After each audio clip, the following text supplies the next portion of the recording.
ಪೊಲೀಸರು ನಮ್ಮನ್ನು ಕಾಪಾಡ್ತಾರೆ ಅನ್ನುವಂಥ ಒಂದು ನಂಬಿಕೆ ಇರುತ್ತೆ. ಪೊಲೀಸ್ ಇಲಾಖೆ ಮೇಲೆ ಕೂಡ ಕೆಲವರಿಗೆ ನಂಬಿಕೆ ಇರುತ್ತೆ. ಆದರೆ ಕೆಲವೊಬ್ಬರು ಮಾಡುವಂತಹ ಒಂದು ಕೆಲಸಗಳಿಂದ ಪೊಲೀಸ್ ಇಲಾಖೆಗೆ ಕೆಟ್ಟ ಹೆಸರು ಬರುತ್ತೆ. ಅದೇ ರೀತಿಯಾಗಿ ಇಲ್ಲೊಬ್ಬ ಇನ್ಸ್ಪೆಕ್ಟರ್ ಇವನೆಂಥ ಒಂದು ಇನ್ಸ್ಪೆಕ್ಟರ್ ಎನ್ನುವಂತಹ ಒಂದು ರೀತಿಯಲ್ಲಿ ಕೆಲಸವನ್ನು ಮಾಡಿಬಿಡ್ತಾನೆ. ಇವನ್ನ ಯಾರಾದರೂ ಇನ್ಸ್ಪೆಕ್ಟರ್ ಅಂತ ಕರೀತಾರಾ ಎನ್ನುವಂಥ ರೀತಿಯಲ್ಲಿ ಜನ ಮಾತಾಡುವಂತಹ ಒಂದು ಕೆಲಸವನ್ನು ಈತ ಮಾಡಿದ್ದಾನೆ.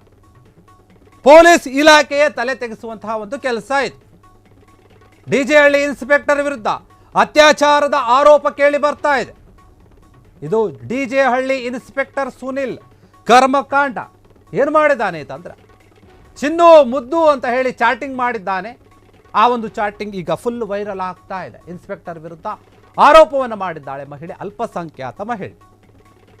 ಬೆಂಗಳೂರಿನ ಡಿಜೆಹಳ್ಳಿ ಠಾಣೆಯ ಒಂದು ಇನ್ಸ್ಪೆಕ್ಟರ್ ಏನಿದ್ದಾನೆ ಸುನಿಲ್, ಈ ರೀತಿಯಾದಂತಹ ಒಂದು ಆರೋಪವನ್ನು ಎದುರಿಸ್ತಾ ಇದೆ. ಈ ಪೊಲೀಸ್ಗೆ ಮದುವೆ ಆಗ್ತೀನಿ ಅಂತ ಹೇಳಿ ಯುವತಿಗೆ ನಂಬಿಸಿ ಅತ್ಯಾಚಾರವನ್ನು ಮಾಡಿದ್ದಾನೆ ಅಂತ ಹೇಳಲಾಗ್ತಾ ಇದೆ. ಪೊಲೀಸ್ ಮಹಾನಿರ್ದೇಶಕರ ಒಂದು ಮೊರೆಯನ್ನು ಹೋಗಿದ್ದಾಳೆ ಸಂತ್ರಸ್ತ ಮಹಿಳೆ ಈ ಒಂದು ವಿಚಾರವಾಗಿ. ಹೀಗಾಗಿ ಈ ಒಂದು ಇನ್ಸ್ಪೆಕ್ಟರ್ ಎಂತಹ ಇನ್ಸ್ಪೆಕ್ಟರ್, ಇವನೆಂಥ ಇನ್ಸ್ಪೆಕ್ಟರ್, ಇವನಿಗೆ ಮರ್ಯಾದೆಯನ್ನು ಕೊಡಬೇಕಾ ನಾವು? ಈ ರೀತಿಯಾಗಿ ಒಂದು ಸರ್ಕಾರಿ ಹುದ್ದೆಯಲ್ಲಿ, ಅದು ಪೊಲೀಸ್ ಹುದ್ದೆಯಲ್ಲಿ ಇದ್ದುಕೊಂಡು ಒಂದು ಯುವತಿಗೆ ಹೆಣ್ಣು ಮಗಳಿಗೆ ಈ ರೀತಿಯಾಗಿ ಮೋಸವನ್ನು ಮಾಡೋದು. ನಾನು ನಿನಗೆ ಮದುವೆ ಆಗ್ತೀನಿ, ನೀವು ನೋಡ್ತಾ ಇದ್ದೀರಾ ವಾಟ್ಸಪ್ ಚಾಟ್ಗಳು ಯಾವ ರೀತಿಯಾಗಿದೆ. ಚಿನ್ನು ಮುದ್ದು ಬಂಗಾರ, ಊಟ ಆಯ್ತಾ, ಟಿಫನ್ ಆಯ್ತಾ, ಮಿಸ್ ಯು ಬೇಬಿ ಅಂತ ಎಲ್ಲ ಹೇಳಿ ಮೆಸೇಜ್ ಮಾಡಿದ್ದಾನೆ. I am always with you ಚಿನ್ನ ಅಂತ ಹೇಳಿ ಮೆಸೇಜ್ ಮಾಡಿ ನಾನು ನಿನ್ನ ಮದುವೆ ಆಗ್ತೀನಿ ಹಾಗೆ ಹೀಗೆ ಅಂತೆಲ್ಲ ಹೇಳಿ ನಂಬಿಸಿ ಯುವತಿಯ ಮೇಲೆ ಅತ್ಯಾಚಾರ ಮಾಡಿದ್ದಾನೆ ಅಂತ ಹೇಳಿ ಈ ಒಂದು ಸಂತ್ರಸ್ತ ಮಹಿಳೆ ಒಂದು ಗಂಭೀರವಾದಂತಹ ಒಂದು ಆರೋಪವನ್ನು ಮಾಡ್ತಾ ಇದ್ದಾಳೆ.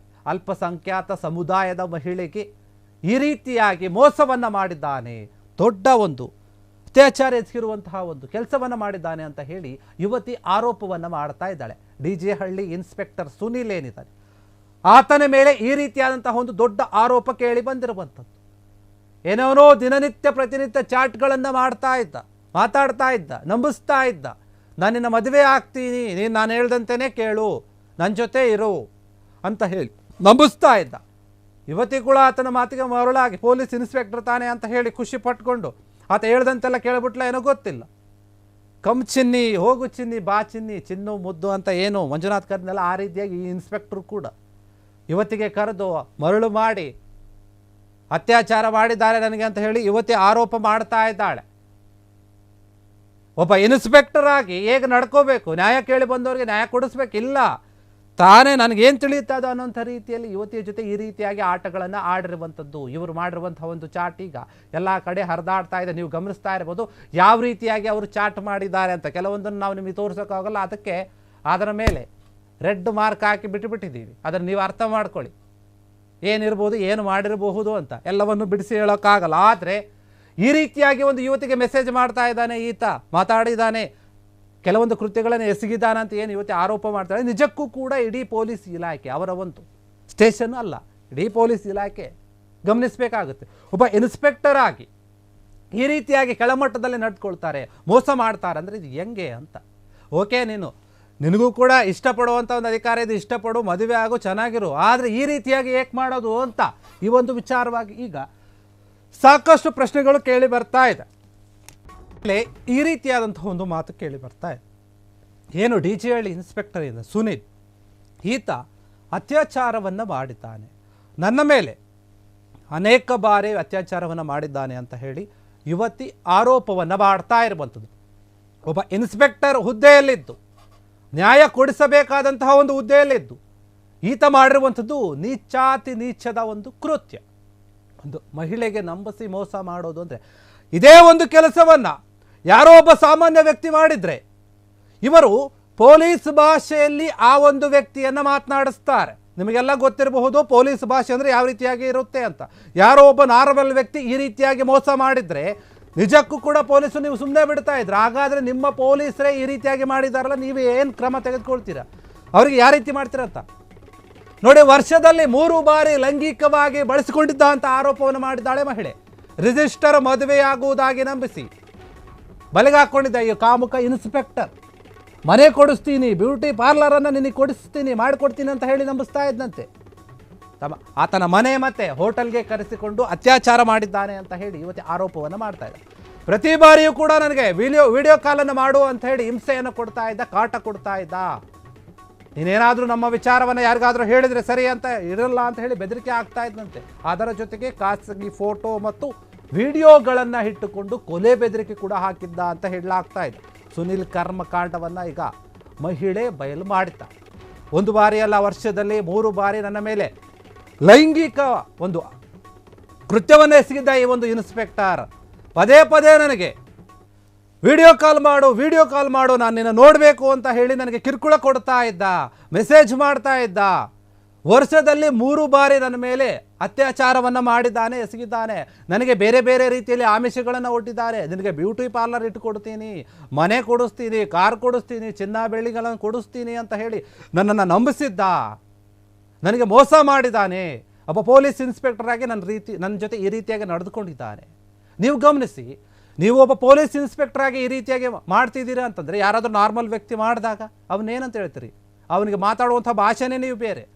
ಇರ್ತಾರೆ ಸಾಕಷ್ಟು ಜನ ಈ ಒಂದು ವಿಚಾರಗಳಲ್ಲಿ ಬಂದಾಗ ಈ ರೀತಿಯಾದಂಥ ಒಂದು ಆರೋಪಗಳನ್ನು ಬಂದಾಗ. ಆದರೆ ಇನ್ಸ್ಪೆಕ್ಟರ್ ಮೇಲೆ ಈ ರೀತಿಯಾಗಿ ಆ ಒಬ್ಬ ಮಹಿಳೆ ನೇರವಾಗಿ ಆರೋಪವನ್ನು ಮಾಡ್ತಿದ್ದಾಳೆ ಅಂದರೆ ನಿಜಕ್ಕೂ ಕೂಡ ಇಲ್ಲಿ ಇನ್ಸ್ಪೆಕ್ಟರ್ ಅವರ ಒಂದು ಕೈವಾಡ ಯಾವ ರೀತಿಯಾಗಿ ಅಂತ ನೀವು ಯೋಚನೆ ಮಾಡಬೇಕು. ನೀವು ಗಮನಿಸ್ತಾ ಇದ್ದೀರಾ ಚಾರ್ಟ್ ಯಾವ ರೀತಿಯಾಗಿ ಮಾಡಿದ್ದಾರೆ ಇಬ್ಬರು ಕೂಡ. ಒಬ್ಬ ಪೊಲೀಸ್ ಇನ್ಸ್ಪೆಕ್ಟರ್ ನಾಚಿಕೆ ಗೇಡಿನ ಒಂದು ತಲೆ ತಗ್ಗಿಸುವಂಥ, ಪೊಲೀಸ್ ಇಲಾಖೆ ತಲೆ ತೆಗೆಸುವಂತಹ ಒಂದು ಕೆಲಸವನ್ನು ಮಾಡಿ ಕೂತಿದ್ದಾರೆ. ಆ ಒಂದು ಪೊಲೀಸ್ ಠಾಣೆಯ ಒಂದು ಸಿಬ್ಬಂದಿ ಇವ್ರ ಬಗ್ಗೆ ಏನು ಹೇಳ್ಕೊಳ್ತಾರೆ? DJ ಹಳ್ಳಿ ಪೊಲೀಸ್ ಠಾಣೆ ಏನಿದೆ, ಆ ಒಂದು ಪೊಲೀಸ್ ಠಾಣೆಯ ಇನ್ಸ್ಪೆಕ್ಟರ್ ಆಗಿ ನೀವು ಈ ರೀತಿಯಾಗಿ ಯುವತಿಗೆ ಮೋಸ ಮಾಡುವಂತಹ ರೀತಿಯಲ್ಲಿ ನಡೆದುಕೊಳ್ತೀರಾ ಅಂತಂದರೆ, ವಿಚಿತ್ರವಾಗಿ ಅಸಭ್ಯವಾಗಿ ಚಾಟ್ಗಳನ್ನು ಮಾಡ್ತೀರಾ ಅಂತಂದರೆ ಇದು ಎಷ್ಟರ ಮಟ್ಟಿಗೆ ಸರಿ ಅಂತ. ಜನರನ್ನು ರಕ್ಷಣೆ ಮಾಡಬೇಕು, ಹೆಣ್ಣು ಮಕ್ಕಳಿಗೆ ಕಷ್ಟ ಬಂದಾಗ ನೀವು ಕಾಪಾಡಬೇಕು, ಅವರಿಗೆ ನ್ಯಾಯ ಕೊಡಿಸಬೇಕು. ಆ ಒಂದು ಸ್ಥಾನದಲ್ಲಿ ಇದ್ದುಕೊಂಡಂತಹ ನೀವು ಈ ರೀತಿಯಾಗಿ ಮೋಸವನ್ನು ಮಾಡ್ತೀರಾ, ಮೆಸೇಜ್ಗಳನ್ನು ಮಾಡ್ತೀರಾ, ಚಿನ್ನ ಮುದ್ದು ಅಂತ ಹೇಳಿ ಮೆಸೇಜ್ ಮಾಡಿ ಅವರಿಗೆ ನಂಬಿಸಿ ಮೋಸ ಮಾಡ್ತೀರಾ ಅಂದರೆ ಇದು ಯಾವ ಲೆಕ್ಕದಲ್ಲಿ ಅಂತ. 3 ಬಾರಿ ನನ್ನ ಮೇಲೆ ಅತ್ಯಾಚಾರ ಆಗಿದೆ ಅಂತ ಹೇಳಿ ಒಬ್ಬ ಮಹಿಳೆ ಬಂದು ಬಹಿರಂಗವಾಗಿ ಹೇಳಿಕೊಳ್ತಾಳೆ ಅಂತಂದರೆ ನೀವು ಗಮನಿಸಿ.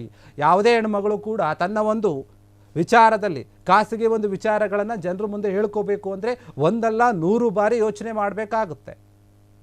ಆದರೆ ಈ ರೀತಿಯಾಗಿ ಬಂದು ಹೇಳ್ಕೊಳ್ತಾ ಇದ್ದಾರೆ ಅಂದರೆ ಅವ್ರಿಗೆ ನಿಜವಾಗ್ಲೂ ಕೂಡ ಅನ್ಯಾಯ ಆಗಿರುತ್ತೆ. ಯಾರು ಕೂಡ ಸುಮ್ಮನೆ ಬಂದು ಆರೋಪಗಳನ್ನು ಮಾಡಲ್ಲ. ಅವರು ಚಾರ್ಟ್ ಸಮೇತ ಅಂದರೆ ಸಾಕ್ಷಿ ಸಮೇತ ಬಂದು ನಿಮ್ಮ ಮೇಲೆ ಆರೋಪವನ್ನು ಮಾಡ್ತಾ ಇರುವಂಥದ್ದು. ಹಾಗಾದರೆ ನೀವು ಮಾಡಿರುವಂಥದ್ದೇನು? ಒಬ್ಬ ಇನ್ಸ್ಪೆಕ್ಟರ್ ಆಗಿ ಇಂಥ ನೀಚ ಕೃತ್ಯವನ್ನು ಮಾಡ್ತಾ ಇದ್ರೆ ಅಂದರೆ ಅದು ಎಷ್ಟರ ಮಟ್ಟಿಗೆ ಸರಿ?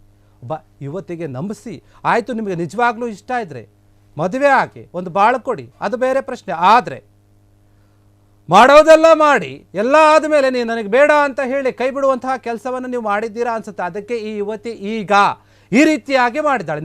ನಿಮ್ಮ ಇಡೀ ಒಂದು ಮಾನ ಮರ್ಯಾದೆ ಎಲ್ಲ ಹರಾಜಾಗ್ತಾ ಇದ್ದಾಳೆ. ನಿಮ್ಮ ಪೊಲೀಸ್ ಇಲಾಖೆಯ ಒಂದು ಮಾನ ಮರ್ಯಾದೆ ಕೂಡ ಹರಾಜಾಗಿದೆ ನಿಮ್ಮ ಈ ಒಂದು ಕಾರಣದಿಂದ. ಏನು ಒಬ್ಬ ಪೊಲೀಸ್ ಇನ್ಸ್ಪೆಕ್ಟರ್ ಮಾಡಿದಂತಹ ಒಂದು ಕೆಲಸಕ್ಕೆ ಇಡೀ ಡಿಪಾರ್ಟ್ಮೆಂಟ್ಗೆ ಯಾಕೆ ಕೆಟ್ಟ ಹೆಸರು? ಇಂಥವ್ರನ್ನ ಏನು ಮಾಡಬೇಕು? ಕೂಡಲೇ ಕೆಲಸದಿಂದ ತೆಗೆದು ಬಿಸಾಕಬೇಕು, ತೆಗೆದು ಹಾಕಬಾರ್ದು, ತೆಗೆದು ಬಿಸಾಕಬೇಕು. ಇನ್ನೊಂದು ಸಲ ಯಾವನು ಕೂಡ ಈ ರೀತಿಯಾಗಿ ಮಾಡಿರ್ಬೋದು. ಪೊಲೀಸ್ ಆಗಿದ್ದಾರೆ, ಅವರಿಗೆ ನಾವು ಮರ್ಯಾದೆ ಕೊಡುವಂಥ ಅವಶ್ಯಕತೆ ಇಲ್ಲ ನನ್ನ ಒಂದು ಪ್ರಕಾರ ಯೋಚನೆ ಮಾಡೋದಾದರೆ. ಒಬ್ಬ ಹೆಣ್ಣು ಮಗಳಿಗೆ ಈ ರೀತಿಯಾಗಿ ಮೋಸ ಮಾಡಿದಂದರೆ ಇವನು ಯಾವ ಇನ್ಸ್ಪೆಕ್ಟರ್ ಅಂತಲೇ ಜನ ಮಾತನಾಡ್ತಾರೆ. ನಾವು ಕೂಡ ಜನರ ಒಂದು ಮನಸ್ಥಿತಿಯನ್ನು ಇಟ್ಕೊಂಡು ನೋಡಿದಾಗ ನಾವು ಕೂಡ ಹಂಗೆ ಹೇಳಬೇಕಾಗುತ್ತೆ. ನಿಮ್ಮಂಥವ್ರಿಗೆ ಗೌರವ ಕೊಟ್ಟು ಮಾತನಾಡಿಸುವಂಥ ಅಗತ್ಯ ನಮಗೂ ಇಲ್ಲ, ಯಾರಿಗೂ ಕೂಡ ಇಲ್ಲ. ಆ ಯುವತಿಗೆ ನ್ಯಾಯ ಸಿಗಬೇಕು. ಆ ಯುವತಿ ಏನು ಬಂದು ನಿಂತಿದ್ದಾಳೆ ಇವತ್ತು, ನನಗೆ ನ್ಯಾಯ ಬೇಕು ಅಂತ ಹೇಳಿ ಸಿಗಬೇಕು. ಹೌದು, ನೀವು ಅತ್ಯಾಚಾರ ಮಾಡೋಕ್ಕೆ ರೆಡಿ ಇದ್ದೀರಾ, ಬಳಸ್ಕೊಳ್ಳೋಕ್ಕೆ ರೆಡಿ ಇದ್ದೀರಾ, ಕೆಲವೊಂದು ಆಮಿಷಗಳನ್ನು ಒಡ್ಡಿ ಉಸಲಾಯಿಸೋಕೆ ರೆಡಿ ಇದ್ದೀರಾ. ಯಾಕೆ ಈ ಒಂದು ವಿಚಾರದಲ್ಲಿ ಸರಿಯಾದ ರೀತಿಯಲ್ಲಿ ನಡ್ಕೊಳ್ಳೋಕೆ ನೀವು ರೆಡಿ ಇಲ್ಲ? ಇಷ್ಟು ದಿನ ಅದು ಮತ್ತೆ ಇದೆಲ್ಲ ಆದಮೇಲೆ ನಮ್ಮ ವಿಚಾರ ಏನಿದೆ ಗುಟ್ಟಾಗೇ ಇರಬೇಕು, ನೀನು ಯಾರಿಗಾದ್ರೂ ಹೇಳಿದ್ರೆ ಸರಿ ಇರಲ್ಲ ಅಂತ ಒಂದು ರೀತಿಯಲ್ಲಿ ಎಚ್ಚರಿಕೆ ಅಲ್ಲ ಬೆದರಿಕೆ ಹಾಕಿರುವಂಥದ್ದು. ಅದು ಯಾವ ಬೆದರಿಕೆ? ಕೊಲೆ ಬೆದರಿಕೆ. ಕೊಲೆ ಮಾಡಿದವ್ರನ್ನ ಹುಡುಕ್ರಿ ಸ್ವಾಮಿ ನೀವು ಫಸ್ಟು. ಯಾವುದೋ ಏನೋ ಒಂದು ಇರ್ತೈತಲ್ಲ, 5-6 ತಿಂಗಳುಗಳು ಅಲ್ಲ ವರ್ಷಗಳು ಏನು ಇಟ್ಕೊಂಡಿರ್ತಾರೆ ಪೆಂಡಿಂಗ್ ಕೇಸ್ಗಳು, ಹುಡ್ಕೋಕಾಗದೆ ಅಂಥವ್ರನ್ನ ಹುಡುಕಿ. ನೀವೇ ಕೊಲೆ ಮಾಡಿಬಿಡ್ತೀನಿ ಅಂತ ಹೇಳೋ ರೀತಿಯಲ್ಲಿ ಬೆದರಿಕೆ ಆಗ್ತೀರಿ ಅಂದರೆ ನೀನು ಯಾವ ಸೀಮೆ ಪೊಲೀಸು ಅಂತ. ನೀನು ಇಲ್ಲಿ ಮೋಸ ಮಾಡಿದ್ದಲ್ದೆ ನನ್ನ ವಿಚಾರ ಯಾರಿಗೂ ಹೇಳಿಬೇಡ, ನಾನು ತುಂಬ ಸಭ್ಯ, ಎಲ್ಲ ಕಡೆ ನನಗೆ ಗೌರವ ಇದೆ, ನನಗೆ ಮರ್ಯಾದೆ ಇದೆ, ಹೇಳ್ಬಿಟ್ರೆ ನನ್ನ ಎಲ್ಲ ಮರ್ಯಾದೆ 3 ಕಾಸಿಗೆ ಹರಾಜಾಗ್ಬಿಡುತ್ತೆ, ರಸ್ತೆಯಲ್ಲಿ ಹೇಳಕ್ಕೆ ಹೋಗಬೇಡ ಅಂತ ಹೇಳಿ ನೀನು ಬೆದರಿಕೆ ಆಗ್ತೀಯ ಅಂತಂದರೆ ನಿನ್ನ ಒಂದು ಕೆಟ್ಟ ಮನಸ್ಥಿತಿ ಯಾವ ರೀತಿಯಾಗಿರ್ಬೋದು ಅಂತ ಇದರಲ್ಲೇ ಅರ್ಥ ಆಗೋಗ್ಬಿಡುತ್ತೆ. ನೀನು ಯಾವ ಸೀಮೆಯ ಒಂದು ಪೊಲೀಸ್ ಅಂತ. ನೀನು ಇವನಿಗೆ ಇನ್ನು ಹೆಂಗೆ ಬೈಬೇಕು ಅಂತ ನನಗೆ ಗೊತ್ತಿಲ್ಲ. ನಮ್ಮ ಭಾಷೆಯಲ್ಲಿ ನಮ್ಮ ಉತ್ತರ ಕರ್ನಾಟಕ ಭಾಷೆಯಲ್ಲಿ ನಾನು ಬೈದರೆ ಕ್ಯಾಮ್ರಾ ಆಫ್ ಮಾಡಬೇಕಾಗುತ್ತೆ, ನಮ್ಮ ಆಫೀಸ್ನಲ್ಲಿ ಬೈತಾರೆ. ಅದಕ್ಕೋಸ್ಕರ ನಾನು ಆ ಒಂದು ಭಾಷೆನ ಬಳಸೋಕ್ಕಾಗಲ್ಲ. ಹೀಗಾಗಿ ಈ ಒಂದು ವಿಚಾರ ಏನಿದೆ, ಯಾರೇ ಆಗಿದ್ದರೂ ಸರಿ ಇನ್ಸ್ಪೆಕ್ಟರ್ನ ಕಿತ್ತು ವಸ್ತು ಸರಿಯಾದ ರೀತಿಯಲ್ಲಿ ಶಿಕ್ಷೆ ಆಗಬೇಕು. ಆ ಒಂದು ಯುವತಿಗೆ ನ್ಯಾಯ ಸಿಗಬೇಕು. ಪೊಲೀಸರಾಗಿ ಆಟಗಳನ್ನು ಆಡ್ತೀರಾ. ಮೊನ್ನೆ ನೋಡಿದ್ರೆ ಒಬ್ಬ ಟ್ರಾಫಿಕ್ ಪೊಲೀಸು ಯಾವನಿಗೂ ಕಪಾಳಕ್ಕೆ ಬಾರಿಸ್ತಾನೆ, ಫೈನ್ ಹಾಕೋ ಅಂತಂದರೆ ಡಾಕ್ಯುಮೆಂಟ್ಸ್ ಚೆಕ್ ಮಾಡಬೇಕಾದ್ರೆ ಇನ್ನೊಬ್ಬ ಪೊಲೀಸ್ ಯಾರೋ ನೀನು ನನ್ನ ಏನು ಕೇಳ್ತೀಯ ಅಂತ ಸಾರ್ವಜನಿಕರಿಗೆ ಪ್ರಶ್ನೆ ಮಾಡ್ತಾನೆ. ಈಗ ನೀವು ಪೊಲೀಸ್ ಆಗ್ಬಿಟ್ಟು ಈಗ ಒಂದು ಹೆಣ್ಮಗಳಿಗೆ ಮೋಸ ಮಾಡೋಕ್ಕೆ ನಿಂತಿದ್ದೀರ. ಏನೇನೋ ಒಂದು ಆಮಿಷಗಳನ್ನು ಒಡ್ಡಿ ನಂಬಿಸಿ ಹಾಗೆ ಹೀಗೆ ಅಂತ ಹೇಳಿ ಮನೆ ಕೊಡ್ತೀನಿ, ಬ್ಯೂಟಿ ಪಾರ್ಲರ್ ಕೊಡ್ತೀನಿ, ನಿನಗೇನೆಲ್ಲ ಸಹಾಯ ಬೇಕು ಅವೆಲ್ಲ ಮಾಡ್ತೀನಿ, ಆದರೆ ನಮ್ಮ ವಿಚಾರ ಗುಟ್ಟಾಗೇ ಇರಲಿ, ನಾನು ನಿನ್ನ ಜೊತೆ ಹೀಗೇ ಇರ್ತೀನಿ, ಆದರೆ ಮದುವೆ ಮಾತ್ರ ಆಗಲ್ಲ. ಹೇಳಿದ್ದು ರಿಜಿಸ್ಟ್ರಿ ಮ್ಯಾರೇಜ್ ಆಗ್ತೀನಿ ಅಂತ, ಆದರೆ ಮದುವೆನೂ ಇಲ್ಲ, ಏನೂ ಇಲ್ಲ, ಯಾವುದೂ ಇಲ್ಲ ಅನ್ನೋಂಥ ರೀತಿಯಲ್ಲಿ ಆ ಯುವತಿ ಮೋಸ ಮಾಡೋಕ್ಕೆ ಮುಂದಾಗಿ. ಕ್ಷಣ ಕ್ಷಣದ ಸುದ್ದಿಗಳಿಗಾಗಿ ಫ್ರೀಡಂ ಟಿವಿ ಸಬ್ಸ್ಕ್ರೈಬ್ ಮಾಡಿ, ಲೈಕ್ ಮಾಡಿ ಹಾಗೂ ಫಾಲೋ ಮಾಡಿ. ಹೊಸ ಸುದ್ದಿಗಳ ನೋಟಿಫಿಕೇಶನ್ಗಾಗಿ ಬೆಲ್ ಐಕಾನ್ ಮೇಲೆ ಕ್ಲಿಕ್ ಮಾಡಿ.